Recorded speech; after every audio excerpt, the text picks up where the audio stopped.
شادی کو 2 سال گزر چکے ہیں، پر تم مجھے اولاد تک نہیں دے پا رہی۔ آج تم تب تک اس کمرے سے باہر نہیں نکلو گی جب تک میں تمہارے اندر اپنا بچہ نہیں ڈال دیتا۔ اب ادھر آ کر بیٹھو، دعا کرو کہ آج تمہارے پیر بھاری ہو جائیں، ورنہ میری اولاد کسی اور کی کوکھ سے جنم لے گی۔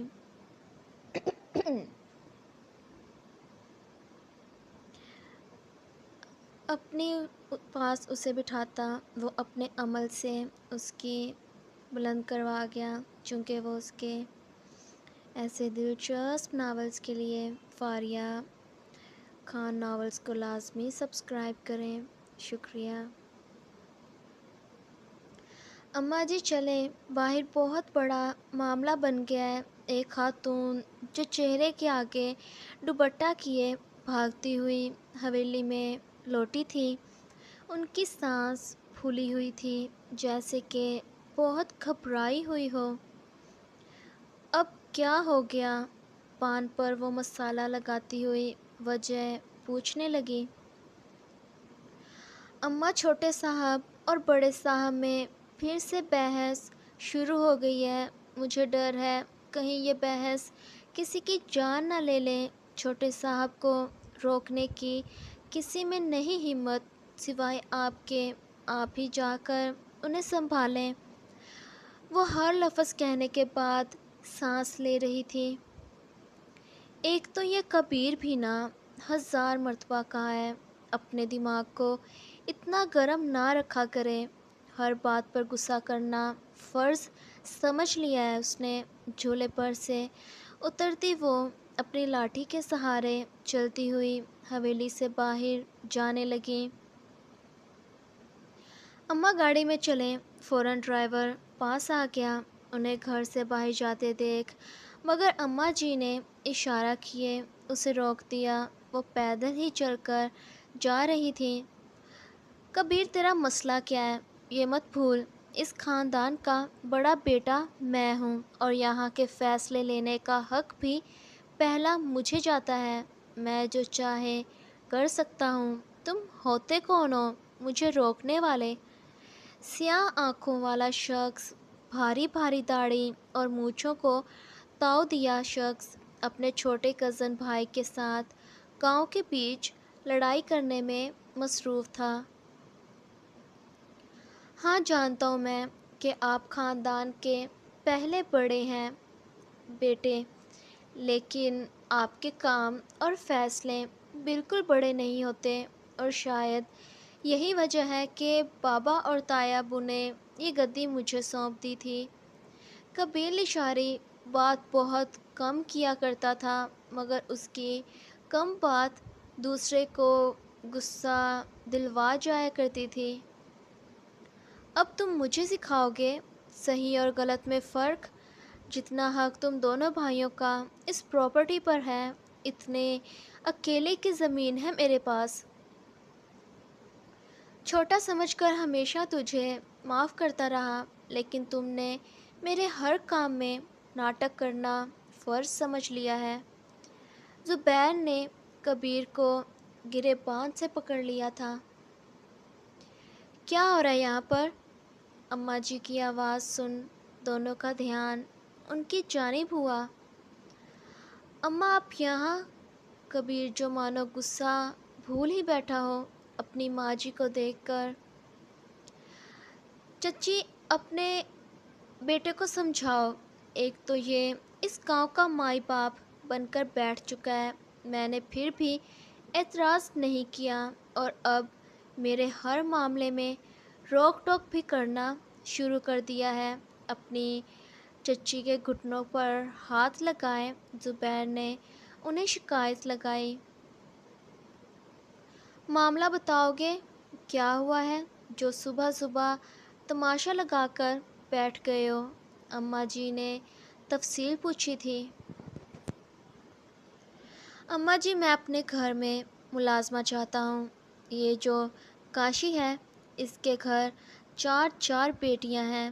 میں نے اس سے کہا کہ اپنی 2 بیٹیاں وہ میرے پاس بھیج دے۔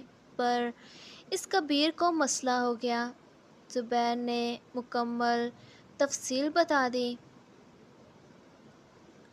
کبیر، اس میں تمہیں کیا اعتراض ہے؟ اب اماں جی کبیر کا مسئلہ پوچھنے لگی۔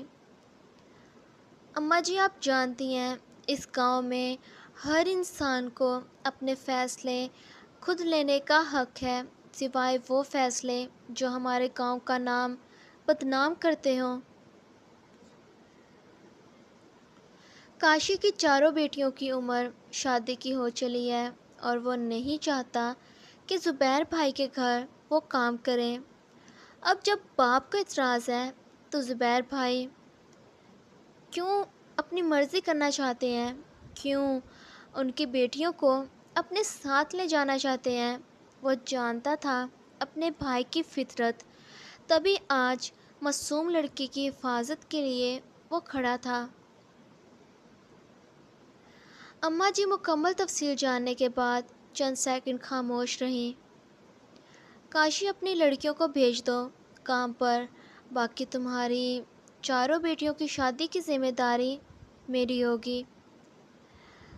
زبیر کا سینہ اور چوڑا ہو چکا تھا، چونکہ فیصلہ اس کے حق میں آیا تھا۔ وہ کبیر کو ترچھی نظروں سے گھورنے لگا۔ پر اماں جی، کبیر اپنی ماں سے وجہ پوچھنے لگا، وہ کیوں کہہ رہی ہیں ایسے جب کہ جانتی ہیں وہ کہ یہ کام غلط ہے؟ بیچارہ بوڑھا باپ اب کیا کر سکتا تھا؟ اپنی بڑی دو بیٹیوں کو وہ زبیر کے ساتھ اس کی حویلی میں بھیج گیا۔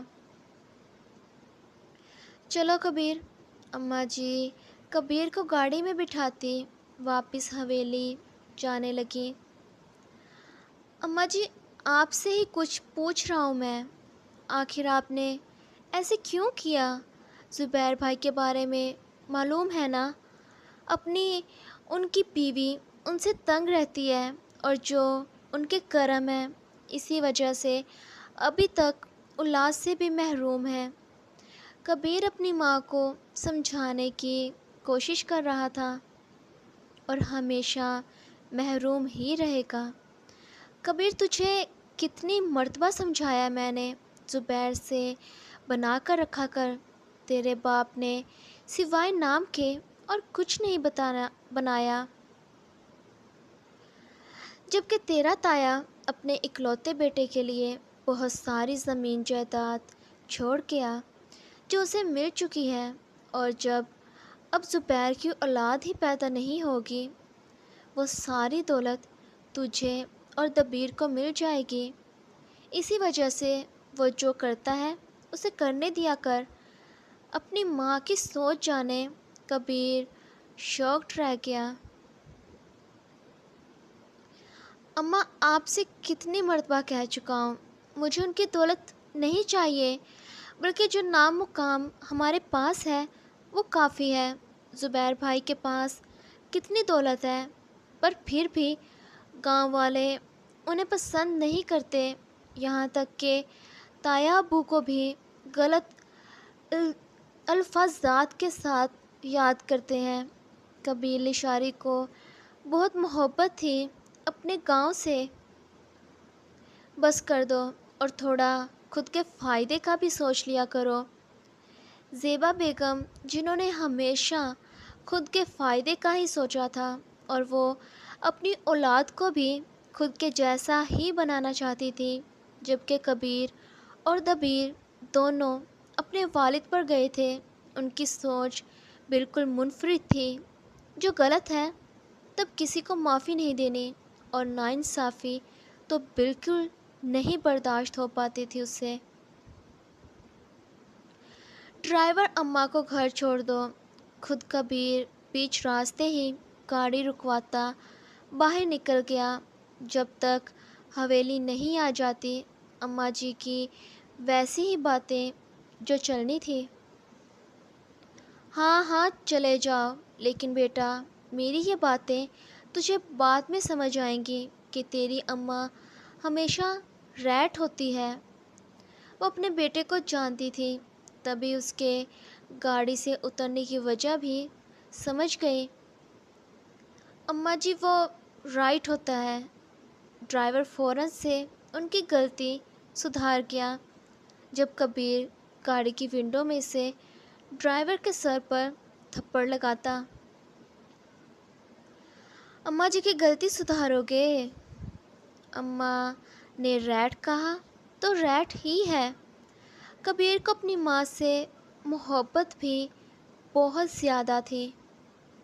بس بس رہنے دے، دیکھ ہی رہی ہے مجھے تیری محبت۔ اب تیری مہربانی کوئی نیا تماشا نہ شروع کر دینا، مجھے تو تجھ سے اب ڈر لگنے لگا ہے۔ ہاتھ جوڑتی وہ کبیر کو سمجھانے لگی۔ اماں جی میں کیوں کروں گا، آپ جائیں۔ کبیر کو برا تو ضرور لگ رہا تھا۔ اگر زیبا بیگم بیچ میں نہ پڑتی تو وہ زبیر کو اس کے مقصد میں کامیاب ہرگز نہیں ہونے دیتا۔ اب بھی اس کا من کر رہا تھا کہ وہ اس کی حویلی پہنچ جائے، پر اس کے ہاتھ زیبا بیگم نے باندھے ہوئے تھے۔ زبیر کے بارے میں اچھے سے واقف تھا وہ موبائل پر کسی کو کال کرنے لگا، مگر تبھی اسے دور 100 کی رفتار سے دوڑتی گاڑی یہیں پر آتی دکھائی دی۔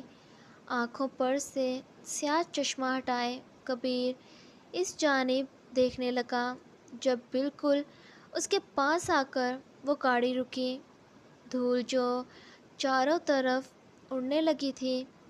جب کبیر غصے سے گاڑی کی ونڈو پر اپنی کونی کو مارتا، اس کا شیشہ توڑ گیا۔ یہ کیا حرکت ہے؟ گاڑی میں موجود جینز شرٹ پہنا شخص فوراً باہر نکلتا کبیر سے مخاطب ہوا۔ جب دھواں کسی کے چہرے پر اڑاؤ گے تو یہی انجام ہوگا۔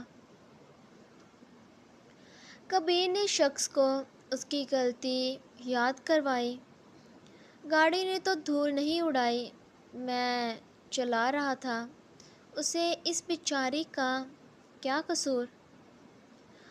ہاں اگر کوئی اور ہوتا تو گاڑی کا شیشہ توڑنے کی بجائے اس گاڑی کو چلانے والے کا منہ توڑتا، پر اپنے سگے بھائی کے چہرے کا اگر نقشہ بگاڑ دیا تو اماں جی کے جوتے کھانے پڑیں گے۔ دونوں بھائی ہنسنا شروع ہو گئے۔ جب دبیر رومال نکالے کبیر کے چہرے پر لگی دھول کو صاف کرنے لگا۔ بس رہنے دے، تم بتاؤ صبح صبح کہاں جا رہے ہو؟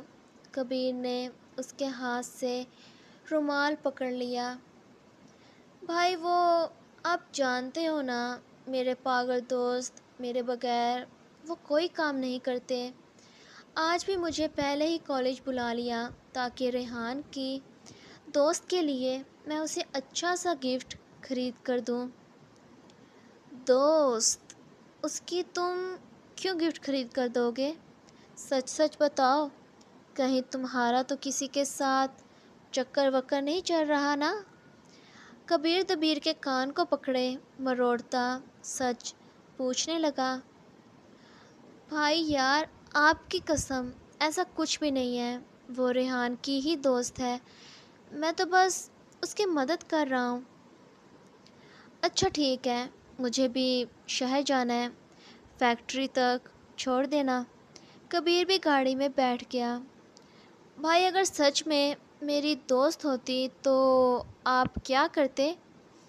دبیر جس کا کام ہی تھا اپنے بڑے بھائی کو تنگ کرنا، تو میں تیری شادی کر دیتا، کبیر نے ادھورا جواب دیا۔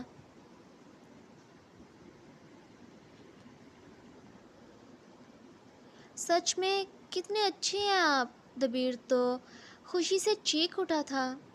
کسی اور لڑکی سے بیاہ کر دیتا تمہارا، جو اچھے خاندان کی ہوتی۔ دیکھ محبت تو یہاں چلنے والی نہیں ہے، تو اگر تم نے ایسا کچھ سوچا بھی ہے تو دماغ سے نکال دو۔ لوگوں کا تو پھر بھی لحاظ کر لیتا ہوں، پر اگر تم نے ایسا کچھ بھی کیا تو میں ہرگز معافی نہیں دوں گا۔ پر بھائی، آپ لوگ کیوں اتنی نفرت کرتے ہو؟ دیکھیں، جو ہونا تھا ہو گیا، بھول جائیں، اور آپ بھی اپنی زندگی کو آگے جینے کی کوشش کریں۔ دبیر نے پرانی بات کا ذکر کرنے کی کوشش کی جب کبیر غصے سے اسے گھورتا۔ تم زیادہ ہی نہیں بولنے لگے؟ مجھے لگ رہا ہے کہ تم بگڑ رہے ہو۔ اماں سے کہہ کر کرواتا ہوں تیری شادی۔ کبیر نے موضوع بدل دیا، وہ پرانی باتوں کا ذکر بھی نہیں کرنا چاہتا تھا۔ سوری بھائی، میں تو بس ویسے ہی کہہ رہا تھا، اور میرا کوئی چکر وکر نہیں ہے۔ بڑے آپ ہو، پہلے آپ کی شادی ہوگی اور اس کے بعد اپنا سوچ لوں گا میں۔ دبیر فی الحال شادی نہیں کرنا چاہتا تھا۔ پھر تو کموارے ہی رہنا تم۔ کبیر خود شادی نہیں کرنے والا تھا اور دبیر کی شرط سن کر اسے وجہ سے ایسا کہا تھا۔ آپ نے تھوڑی نا اپنی قسمت لکھی ہے، کیا پتہ آج ہی آپ کی شادی ہو جائے۔ ہمیں کون سا پتہ ہوتا ہے، کچھ اچانک سے ہی قسمت ہم سے بہت کچھ کروا دیتی ہے۔ دبیر نے اس کی غلط فہمی دور کی، پر کبیر لشاری اپنی قسمت خود لکھنے کا عادی ہے۔ جب میرا من چاہے گا کر لوں گا، میرے انتظار میں بس تم مت رہنا۔ کبیر وہ انسان تھا جسے کوئی نہیں سمجھ پاتا تھا، پر ایک بات اس کی غلطی تھی، جو قسمت میں لکھ چکا ہو وہ ہم کبھی نہیں بدل سکتے۔ ہونا تو وہی ہوتا ہے جو اللہ چاہتے ہیں، اور کبیر لشاری کی قسمت بھی پلٹنے والی تھی۔ گاڑی میں زبیر دونوں لڑکیوں کو اپنی حویلی لے گیا۔ دیکھو، تمہیں ڈرنے کی تو بالکل بھی ضرورت نہیں ہے، میں ہوں نا۔ تم یہاں پر بالکل محفوظ ہو۔ جب تک میری نظر تم پر رہے گی تم محفوظ ہی رہو گی۔ اب چلو باہر نکلو، میں تمہیں حویلی دکھا دیتا ہوں۔ زبیر انہیں حویلی کے اندر لے گیا۔ ہنس ہنس کر وہ ان سے باتیں کر رہا تھا جب شفا اپنے کمرے سے باہر آئی۔ یہ کون ہے؟ اپنے شوہر کو ان دو لڑکیوں کے ساتھ باتیں کرتے دیکھ اس نے حیرانگی سے پوچھا۔